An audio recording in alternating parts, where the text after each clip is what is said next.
이제 괴효 논리는 시간 사이클 도수 논리와는 연결이 뭐 또 독립적으로 공간 작용이 이루어질 수는 없는 거니까요. 그 영향을 받는 상태에서 공간 논리도 성립이 되기 때문에 이 선우천의 논리가 괴효에도 그대로 적용이 돼요. 우선 팔괘를 놓고 보았을 때 팔괘는 삼재를 체로하는 기호 논리죠. 부호 논리죠. 삼재를 왜 세 획이냐? 이건 삼재를 틀로 하는 거예요.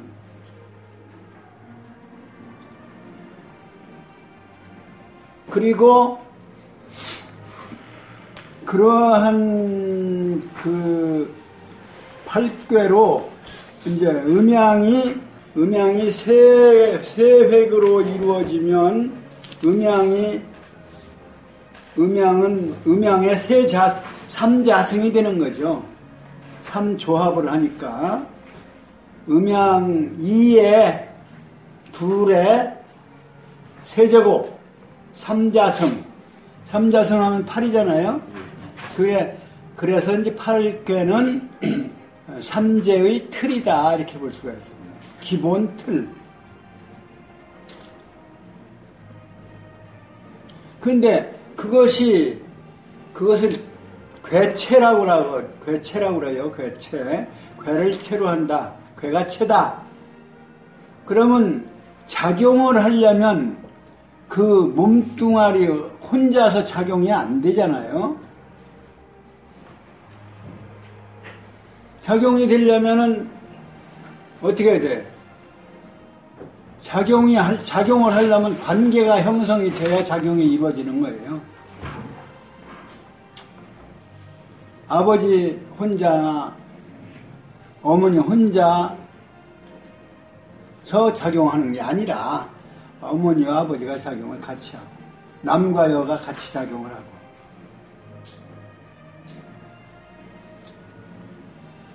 그러려니까 그 삼획은 위에 있는 건 하늘 천도의 본체고 가운데 획은 인도 가운데가 인간이에요. 인간의 위치고 그 다음에 아래 획이 지도예요. 그럼 천도는 무엇로 작용하나요? 어떻게 작용하나요? 음양으로 작용하잖아요. 음의 시간과 양의 시간으로 이렇게 연결되어 작용하잖아요. 변화해 가는 것이. 그러니까 음양이 그러면 위에 한 획이 음양으로 하려면 적어도 두 획이 작용하는 거 아니에요. 그렇죠. 두 획이 있어야 되는 거예요. 양하고 양끼리거나 양하고 음이거나 또는 음하고 양이거나 아니면 음과 음이거나 하늘 자체의 위치에서 제일 위에 있는 위치에서 그렇게 네 가지 형태로 되는 거예요. 사실은. 그렇죠? 그 다음에 인도를 상징하는 가운데 획도 사실은 인도는 음양으로 작용하는 건 아니에요. 사실은. 어떻게 변화하느냐?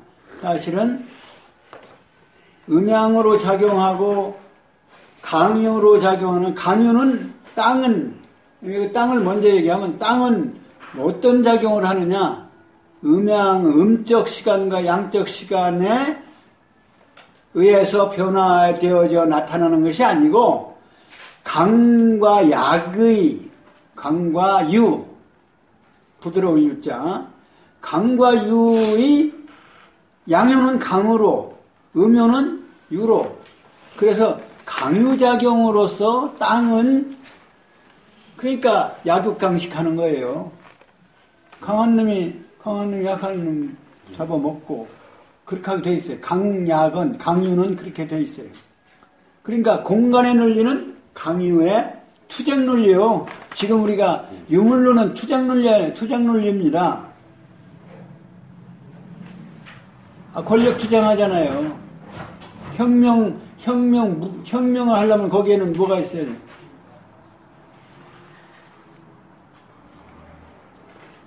유물 변증법이라는 게 투쟁 논리예요. 그러니까 변증이라고 하는 것은 정반합이라고 하는 논리인데 정반합은 투쟁 논리입니다. 그것을 위주로 한 논리예요. 그러니까 그것을 권력 사회 작용에다가 대입을 해놓으니까 어떻게 돼요? 노동자 계급이 주동이 되어서 투쟁해서 노동자 계급이 승리하는 그러한 말하자면 그런 논리를 인정하는 거 아니에요? 그걸 아주 공공연하게 그 주의로 내세운 것이 그게 공산혁명이에요.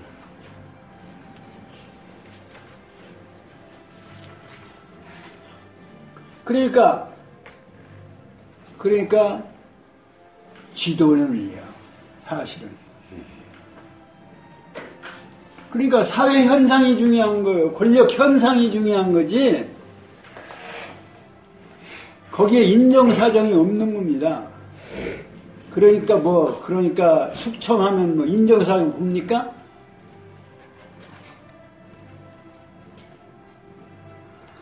그러니까 그 집 땅에서 벌어지는 약육강식의 논리 그대로 그냥 인간이 별게 있어요? 도덕적인 어떤 심성을 빼내버리면 똑같은 동물이에요. 그러니까 강유가 지배하는데, 그러나 그 땅에 있는 모든 존재 생물은 강유에 의해서 변화되어지는데,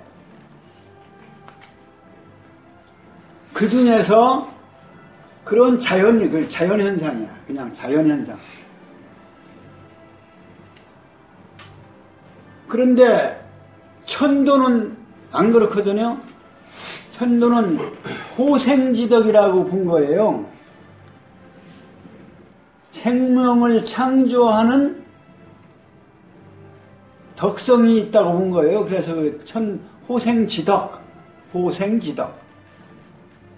조아라 호자, 날생자.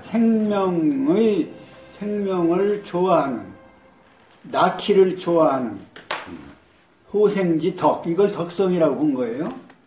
그러니까 하늘이 뭐예요? 하늘이 바로 그 시간을 통해서 생명을 창조하기도 하고 생명을 내놓기도 하고 생명을 숙살하기도 하는 거예요.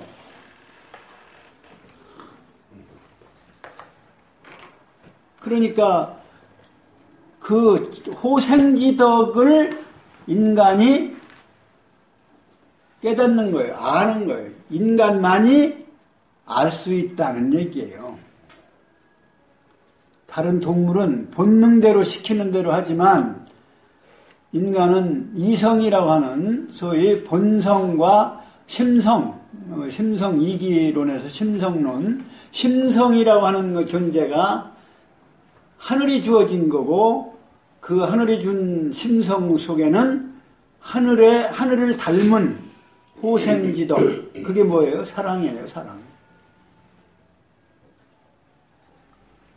봄에 호생지덕이 드러나는 거죠. 그러니까 봄에 드러나는 호생지덕은 인간은 이게는 뭐예요? 어지린자 인성입니다. 인성. 근데 그것은 만물을 창조하는 하나님의 덕이지만 인간도 자식을 낳는 거 아닙니까? 그러니까 그 호생지덕을 알고 깨달을 수 있는 거예요. 느낀다 이거예요. 느끼고 알고. 그러니까 그러면 그게 뭐냐? 그게 천성이에요. 천이 준 성이에요. 천의 호생지덕이 인간에게 주어진 거예요. 그러니까 선천적으로 주어진 거예요. 그래서 이게 본래 주어진 성품이다 해서 본성이다 이렇게 본 거예요.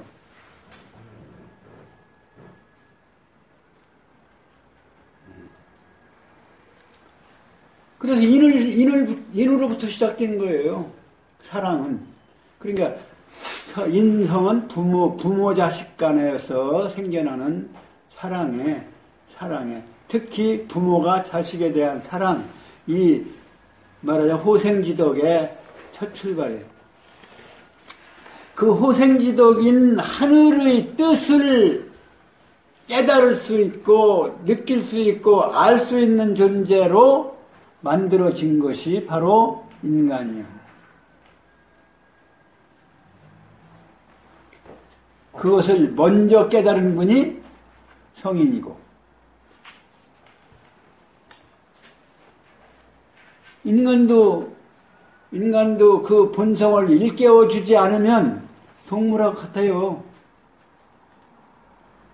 투쟁밖에 없어요. 서구에서는 만약에 서구가 학문적으로만 보면은 이건 지도 중심의 투쟁 논리로 되어 있는 학문이에요. 과학이라는 게 그래요. 과학이라는 게. 물론 생물학에서 뭐 생명에 대한 이러한 애착심 이런 것을 교육을 하기도 하고 또 그러한 것이 들어있지만 생물학도 역시 그러한 것을 과학적으로 따져보려고 하는 것이지 그 어떤 애정이나 사랑으로 따져보려고 하는 것은 생물학이 아니에요. 그런 생물학 아닙니다. 그런데 만약에 그러한 학문으로만 되어 있는 것이 과학이고 또 인간에게는 그럼 어떻게 봤느냐? 그러한 약육강식의 논리, 동물적 논리. 그런데 거기다가 사회적 동물이다 이렇게 붙여놨어요, 사실은. 모든 사회를 만들고 그러한 모여서 살 수 있는, 서로 어울려 살 수 있는 어떤 그런 사회적인 그러한 것을 가지고 있는, 특성을 가지고 있는 동물이다.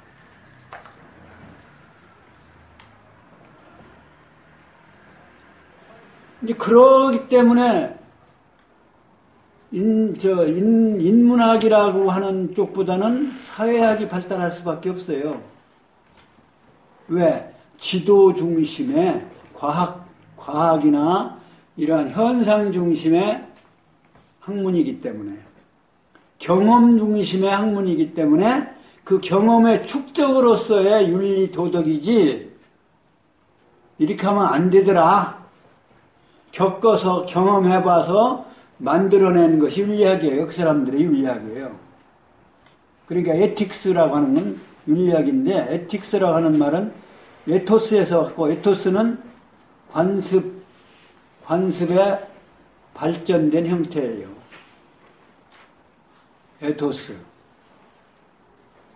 에토스에서 근원했는데 에토스가 관습이에요. 관습. 그러니까 이렇게 모여 살다 보니까, 사회적 동물이니까 모여 살다 보니까 우리 이렇게 하다 보면 싸우게 되고 이렇게 하니까 서로 약속하고 이렇게, 그래서 사회적인 약속을 만들어서 법 중심으로 전개되고, 그리고 그러니까 선각자를 사실은 서인으로서 선각자가 동양보다 사실은 더 미개했다고 볼 수가 있어요. 만약에 서양에서는 학문만 발달했다면, 기독교 문명이 없었다면, 아마 기독교가 부정적인 측면에서 기독교 종교전쟁도 해서 많은 사람도 죽고 피해도 많이 컸지만, 그래도 기독교의 사랑이라고 하는 그것이 아니었으면 서구의 문명은 이렇게까지 오지를 못했을지 몰라요. 근데 그러니까 하나님이라고 하는 절대자에 대한 그 종교가 생겨짐으로 해서 창세기나 그 다음에 이제 신약, 구약, 신약 이렇게 그러한 말하자면 그 사람들의 의식 속에는 사회적인 현상이 더 하느님의 인격적 하느님으로서의 이제 하느님을 설정하고 그 하느님의 말씀을 그야말로 선각자로서의 예수나 이런 예수라고 해야 되겠죠. 예수가 나옴으로 해서 이렇게 이제 인간의 인문적인 문명이 도덕적 문명이 이제 그래도 이렇게 유지되어지면 근데 학문하고는 거리가 있는 거예요. 근데 동양은 학문 그 자체를 그러한 쪽에서 봤어요. 천도 중심으로 천도의 존재 근거를 두고 학문이 이루어진 거예요. 인간의 존재 근거는 뭐예요? 하늘이야.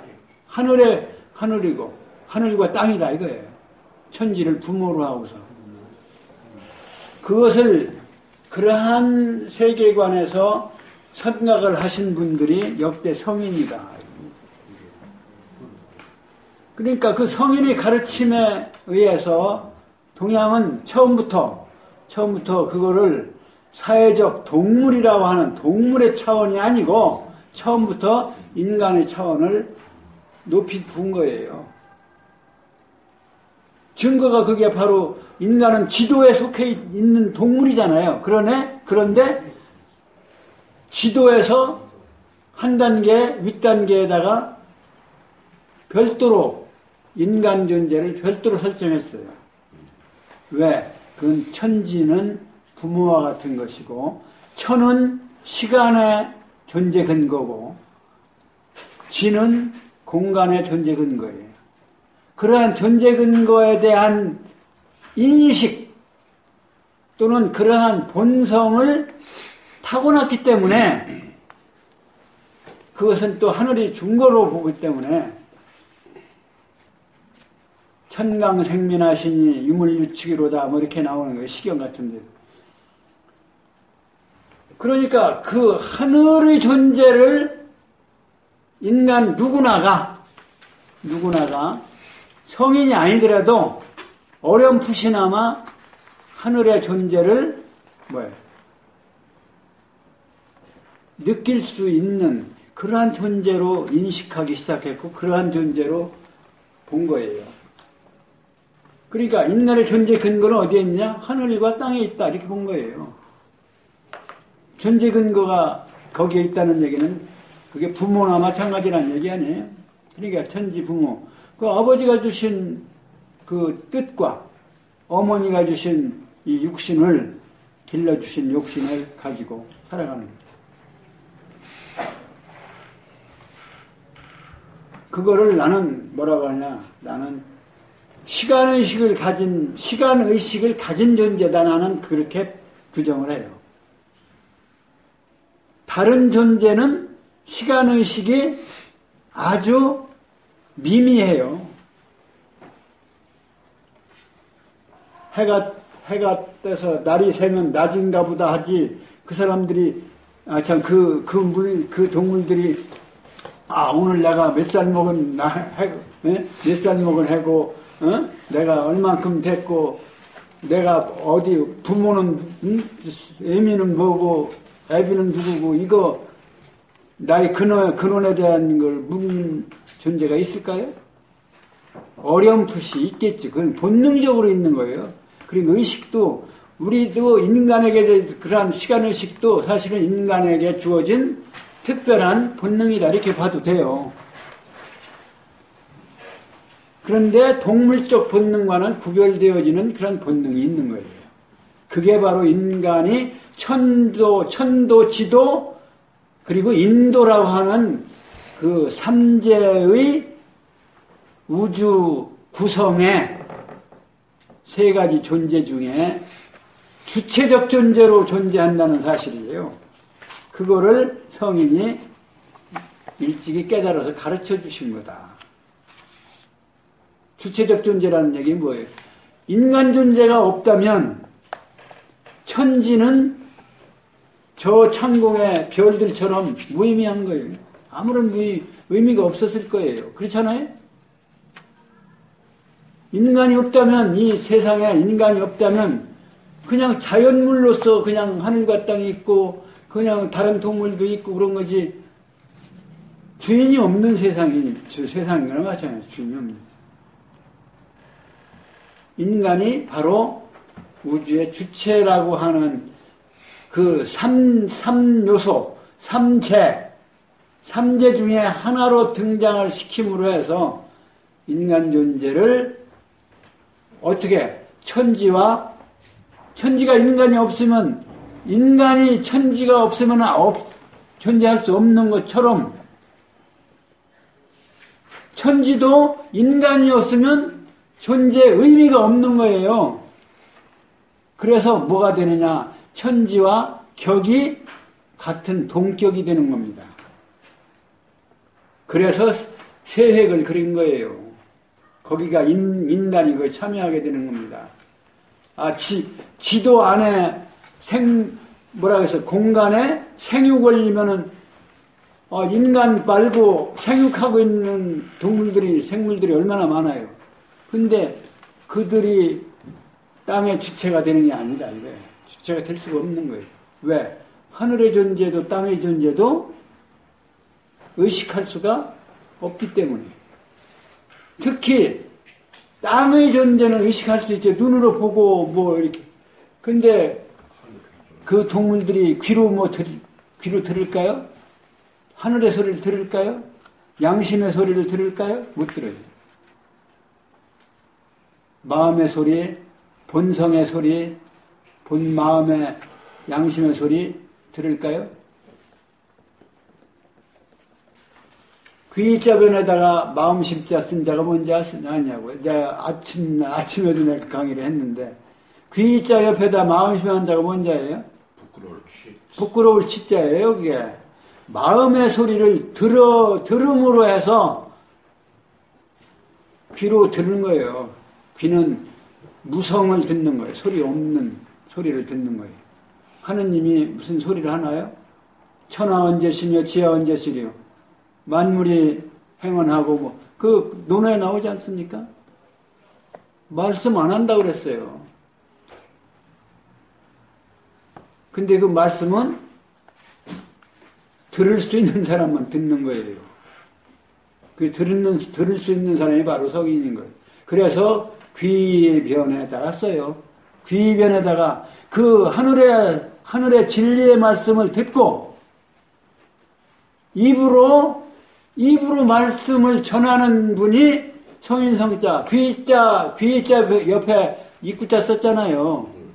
근데 그 밑에 자는 뭐냐? 그건 북방임자, 이밀수예요. 이밀수. 생명의 씨앗. 시작의 태초의 시작. 그러니까 태초의 시작의 소리를 듣고 태초의 하느님 창조의 뜻을 귀로 듣는다는 것은 망상을 듣는 게 아니라 깨달음을 통해서 하느님의 소리를 인식하는 거죠. 그 후세 사람들에게, 인류에게, 미개한 사람들에게, 인류에게 말씀으로, 그러니까 입구자가 들어가는 거예요. 성인성자 그래서 이루어진 거예요.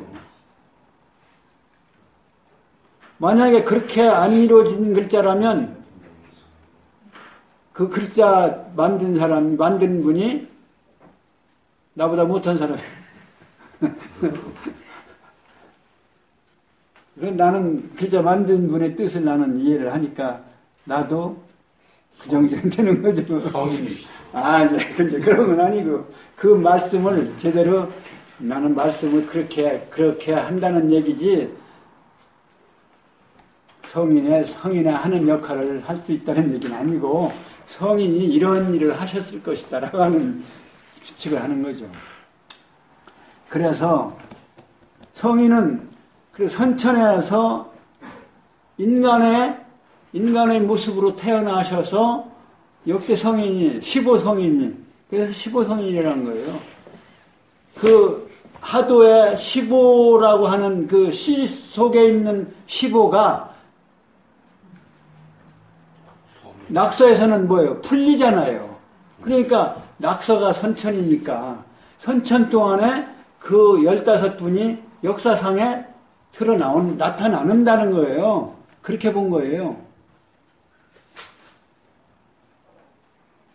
그런데 그거 주역의 대사 하편 2장에 보면 13분의 성인이 등장을 하잖아요.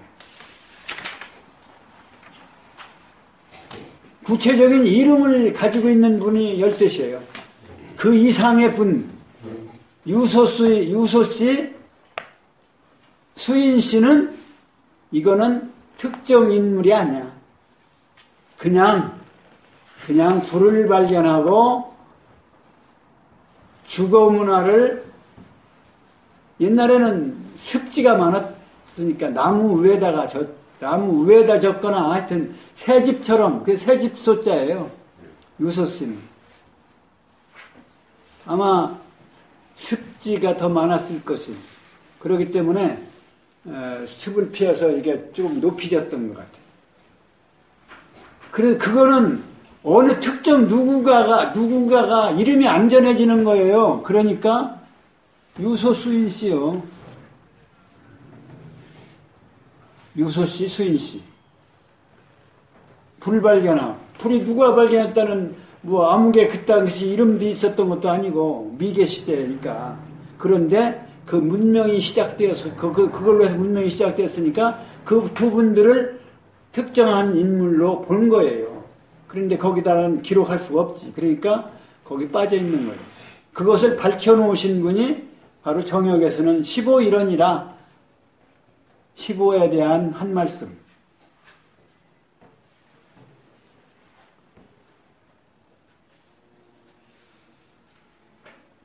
그러니까 옛날에는 그냥 거기서 5분만 지금 이름이 등장해요. 복희씨, 신롱씨, 그 다음에 복희, 신롱, 황제, 요순. 5분은 명칭이 드러나 있는데 그 나머지는 명칭이 안 드러나 있지만 자세히 뜯어보면 그게 요순, 우탕, 기자, 문왕무왕, 주공, 공자. 공자가 12번째, 거기는 12번째죠. 공자가 12번째로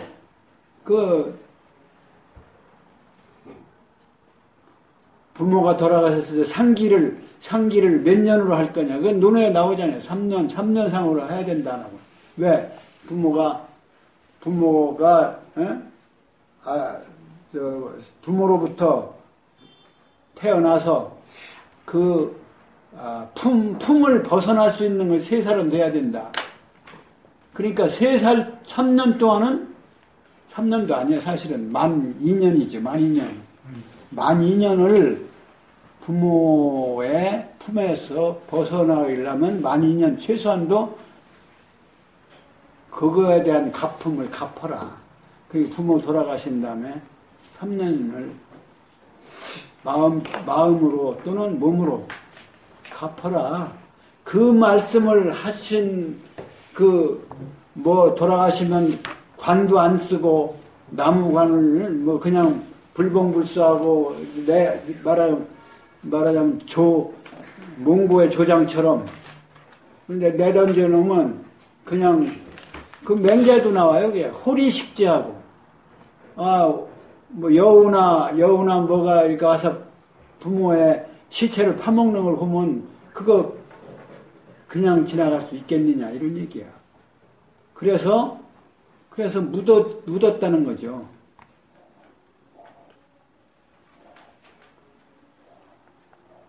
그러니까 아이고 너무 이렇게 길게 할 거 뭐냐면 내가 싫으면 하지 말아라 이렇게 논어에 그렇게 나와 있어요. 근데 그 원문은 기억 못 하는데 네가 싫으면 하지 말아라. 그게 이제 상기무수였던 것을 상기유수로 한 거예요. 상기를 정해 주신 거예요. 그래서 1년 기년복도 있고 기년복 입는 사람 이제 부제모상은 기년복 있잖아요. 아버지 살아계시고 어머니 돌아가시면 상주가 누구냐면 사실은 아버지이기 때문에 기년을 입는 거 1년밖에 안 입어요. 아버지가 돌아가시면 아들이 상주이기 때문에 아버지가 먼저 돌아가시면 3년 입고 또 어머니가 나중에 돌아가시면 그때 또 3년 입고 그 기년 그 다음에 9달 입는 대공 그 다음에 석 달 소공 그렇게 복을 입었어요. 뭐 할아버지는 기년 입고 종소는 기년을 입고 그리고 뭐 형이나 삼촌이 돌아가면 뭐 대공 이런 게 이제 돼 있어요. 그게 상기가 정해진 거. 지금은 3일이나 하나요? 그게 이제 그 다음이 하나가 더 있어요. 그게 이제 미래 성인으로 이제 본 거예요. 그래서 그걸 딱 맞춰보면 그렇게 맞아요. 그래서 13 성인을 제시를 했는데 아까 얘기한 대로 유소수인 씨는 정착문화야. 정착문화. 그냥 수렵 생활을 하다가 정착하기 시작하면서 집을 짓고 그리고 화식을 하고 그러니까 불을 발견한 그 두 성인을 그 최초의 성인으로 그래서 15성인으로 딱 모셔놓은 말씀한 것이 이제 정역의 성경. 그래 그러한 것들을 다 풀어놨기 때문에 정역이 나온 그 이후에 주역에서 덮여져 있던 가려져 있던 이러한 내용들이 다 풀리는 거예요. 해석이 구구하던 해석들이 싹 풀려버리는 거예요. 그거에 의해서 정역을 쓰신 거예요. 그래서 상편 9장에 수에 대한 이야기 나오고 끝머리에 인이신지하며 총류의장지하면 천하진능사 필을이라 현도하며 신덕행이라 고로 가여 수작하며 가여 우신의니라 그렇게 해놓고 자활 지 변화지도자 기지 신지 소위헌저 이게 상편 9장 마지막 부분 아닙니까? 수를 얘기했는데 마지막에 결론은 그래요. 인이신지 한다는 거예요. 9가지 쓰던 것을 끄를 인자 손으로 가르쳐 손으로 얘기하는 거예요. 인이신지 9 인이 신 편 거예요. 9에서 나머지 하나를 인이신지하면 열을 다 쓰는 거예요. 열이 다 열렸다는 얘기예요. 굴을 쓰든 선천에 굴을 쓴 게 뭐예요? 낙서잖아요. 낙서가 열로 다 완성이 되어지는 거니까. 그게 하도예요. 열 다 쓴 것이 화도 아닙니까? 하도. 낙서는 열이 없어요. 그래, 인이신지하면, 그 인이신지로, 그거, 선현들이 주역 해석, 별의별 해석을 다 했어요. 인이신지. 근데, 인이신지, 인이 끌어서 펴고, 그러면 도가 다 드러난다. 신덕행이라. 신덕이, 귀신의 덕이 행해진다. 귀신의 덕이 뭐예요? 그게 바로 신은 뭐예요? 음양불측지 신 아닙니까? 예측하기 어려운 아주 오묘한 세계를 신이라고 한 거예요. 그 신이라고 하는 개념도 거기 개념풀이 해놨어요. 주역에서. 음양불측지 신이야. 그게 5장인가 아마 상편 5장에 나올 거야. 마지막 줄에. 신야자는, 그리고 신야자는 묘만물이 위헌자야니, 그 설계편에 신에 대해서는. 묘만물이에요. 오묘한 만물이 오묘하게 다 완성되어진 세계. 생장해가지고 생장에 그친 게 아니라 생장에서 완성이 다 돼버렸어. 그 음양이 합덕되어지고, 그렇게 된 세계가 바로 신의 세계예요. 신도가 행해지고, 현도하고 도가 나타나고, 도를 나타내고, 현도하고 신덕행이라.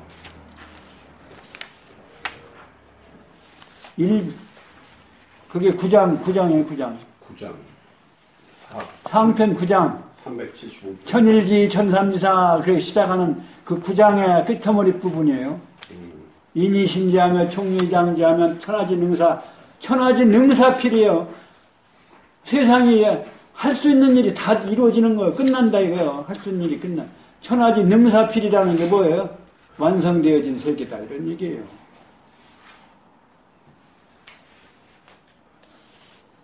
현도하고 신덕행이라. 고로 가요 수작이며 가요 우심이니 잘 지 변화지도자 기지 신지 소위헌저. 변화지도를 아는 자가 신이 하는 바를 안다 이거. 신이 하는 게 뭔데? 변화시키는 거, 완성 변화시키는 것이 신이요. 뭐 별게 무슨 뭐 귀신단지가 뭐 머리 풀어 해친 뭐 그런 유령 같은 걸 신이라고 하는 게 아니에요. 신은 여기서는 신이 하는 바가 뭐야? 완성적 변화, 천하지 능사필. 할 수 있는 일이 다 끝나는 거예요. 변화되어서 이루어질 수 있는 세계가 다 이루어진 것이 천하지 능사필이에요.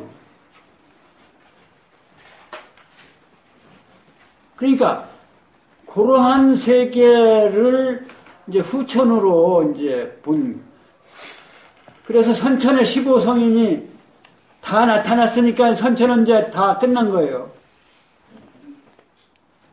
그럼 이제 완성으로 되는 거예요. 완성이 후천으로. 그것을 천지인 3대로 이렇게 했을 때 천은 음양, 땅은 강유, 그 다음에 인은 뭐, 인간은 강유가 그대로 적용되어지는 게 아니잖아요. 그대로 적용될 수가 없잖아요. 어떻게 돼? 인의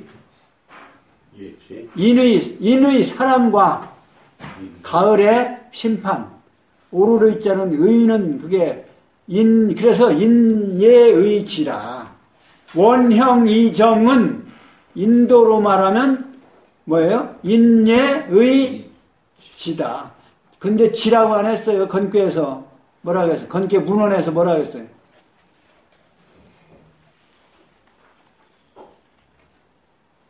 간사, 정고족이 간사, 정고라고 해서 정고. 견고하다. 고들정, 굳을고, 곧다나, 굳다나 똑같은 말이에요. 하나는 양성 발음이고 하나는 음성 발음일 뿐이야. 곧은 거나 굳은 거나 같은 거예요.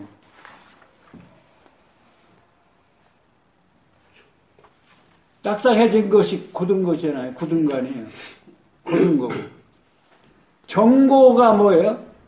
정고족이 간사라고 그랬잖아요. 우리가 모임에 간사 어쩌고 하는, 요즘 간사라는 말 없어지고 뭐라고 해요? 총무가 많지만 옛날에 간사도 많이 했어요. 간사라는 말이 거기서 나왔는데 일을 주관한다는 얘기 아닙니까? 그럼 일을 주관하려면 뭐가 있어야 돼요? 지혜가 있어야죠. 그리고 인예의, 앞에는 인예의가 나와요. 나오잖아요. 문헌말. 원자는 선지장이요. 뭐. 형자는 가지 예? 회, 뭐예요? 형자는 가지 원형. 예.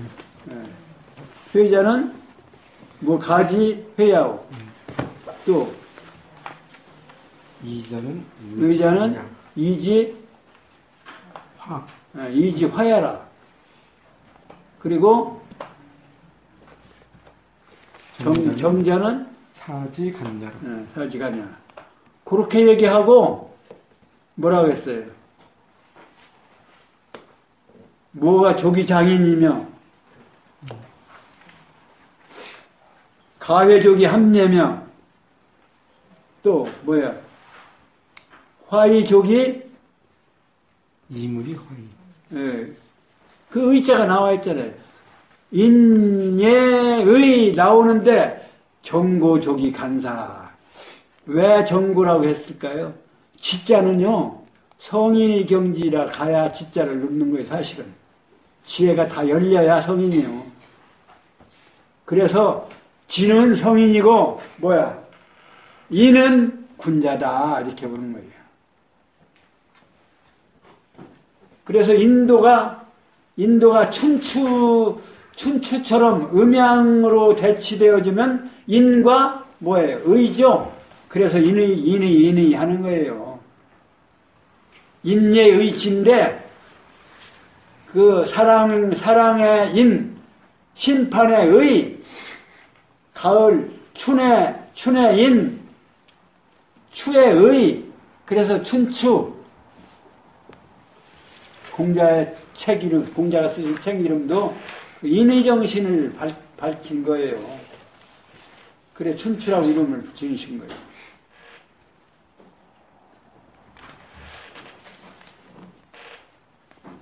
근데 이게 요거를 어쨌든 간에 새로 오신 분도 계시고 또 그동안에 하셨던 분들 정리도 하기 위해서 내가 지금 역수논리를 했고 천도 위주의 역수논리의 천도논리, 그 다음에 공간의 논리인 괴현논리를 지금 하다가 말았는데 꼭 다음 시간에 여기서부터 합시다.